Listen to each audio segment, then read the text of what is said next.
मित्रांनो, चांगलं चॅनलमध्ये आपलं स्वागत आहे। मित्रांनो, आज आपण आलेलो कोरेगाव मैदानामध्ये हिंद केसरीचं पारंपरिक मैदान होतं आणि या मैदानाचा 3ऱ्या क्रमांकाचा मानकरी ठरला आहे मथुर 1001 आणि सोबत पाहला आदत किंग राजा। चला तर मग त्याची मुलाखत चालू करूयात। भैया नमस्कार। नमस्कार। काय सांगाल आजच्या विजयाबद्दल?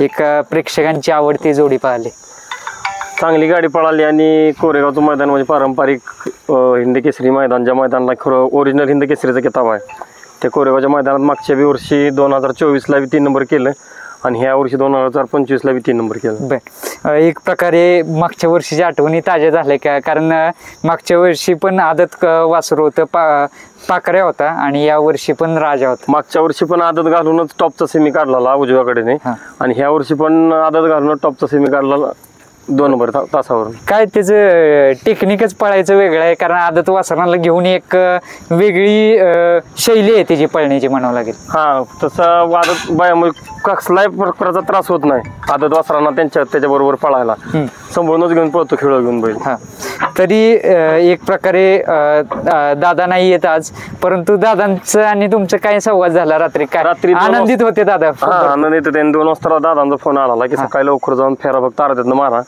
फेरा मारला। एक प्रकारे फेरा कशासाठी काढण्यात आला? कारण एक फेराला पण चांगलं स्पीड लागलं म्हणून। हो, चांगलं स्पीड लागलं। फेरा काढला म्हणजे परत फायनलला पळायचं होतं ना। बर, हो, अर्ध्यातून फेरा काढला जरा गरम व्हायसाठी। बर, एक प्रकारे चाहते कालपासून भरपूर फोन येऊन गेले असतील तुम्हाला सुद्धा येऊन गेले असतील, राहुल दादांना पण येऊन गेले असतील। मुंबईमध्ये पण तेवढेच चाहते आहेत। इकडे सातारा भाग झाला, पुणे भाग झाला, बारामती झालं, दहिवडी झाला, सांगली झाला, कोल्हापूर झाला, अक्षरशः कर्नाटक मध्ये पण मथुरचे फॅन आहेत। त्याबद्दल काय सांगाल? त्यांच्या सर्वांच्याच आशीर्वादामुळे बैल आता 5 वर्ष झालं टॉपला पळतोय आणि त्यांचं आभार मानतो की मथुरवर इतकं प्रेम करतात आणि एक प्रकारे ती एवढी जीव लावतात, त्यांच्याकरताच एवढ्या स्पीडनं मथुर पळतो म्हणावं लागेल। हा, फॅनच्यासाठी, दादाच्या नावासाठी बैल जीवाचं रान करून बघितलेस तुम्ही। समीर भैया, मथुर सोबत ते जे आदत दुसरा वासरू आहे, म्हणजे आत्ता दात लावलाय त्याला, 20 महिन्याचं वासरू आहे, त्याबद्दल काय सांगाल राजाबद्दल? कारण एक आत्ता सध्या चालू सीझनला सलग गुलालात राहतोय ते वासरू। आता तुम्ही बघितलंच आहे, जे 5-5 लाख रुपयाचे मैदान झाले त्या मैदानात पण त्यानं 1-1 नंबर केला आणि फुल स्पीडचा वासरू आहे। चांगला म्हणजे चांगला स्पीड बोलतो वासरू।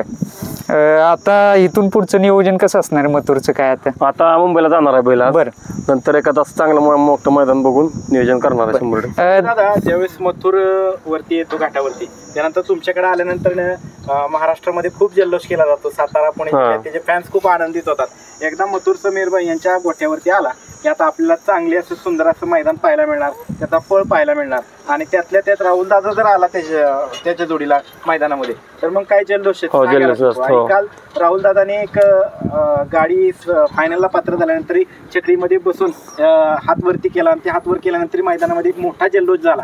त्या जल्लोषानंतर एक वेगळंच वातावरण निर्मिती झाली होती, अंगामध्ये सगळ्यांची एक वेगळी शक्ती संचारली होती, त्याविषयी काय सांगा? बैल इथं नेरमध्ये आल्यानंतर म्हणजे नियोजन करूनच आम्ही बैल आणतो, चांगलं परफेक्ट नियोजन करूनच बैल आणतो।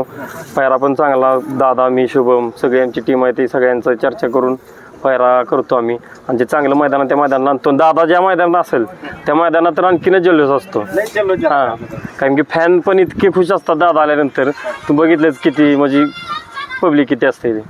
दादा, मोठं मैदान म्हटलं की तयारी भरपूर दिवस आधी करावी लागते आणि त्या तयारीमध्ये यश प्राप्त झाल्यावर काय आनंद असतो? तो वेगळाच आनंद। यश प्राप्त झाल्यावर चांगलं म्हणजे खूप आनंद असतोय आणि जरी काय इकडे 19-20 झालं तरी पण आम्ही कसं नाराज होत नाही, कारण बैल आधी तर कधी नाराज होऊन देत नाही आम्हाला, आमची मान कधी खाली घालून देत। बरोबर, आज आता बिनजोडला मुंबईला जाणार, आता परत म्हणजे एखादं मोठं मैदान असलं तरच दिसेल, असं रोज मैदान असतं दादा, असं सारखं का दिसत नाही? सगळ्या इच्छा पूर्ण केल्यात त्यानं आमच्या। बरोबर, काय उगाच त्याला तरी त्रास करायचे, सारखं पळून असं मोठं मैदान जिथे हिंदी केसरी असेल तिथं जाणार। बरोबर, कारण कुठला किताब नाही ठेवला त्यानं, म्हणजे सर्व किताब जिंकलेत त्यानं, सर्व किताब जिंकलेत।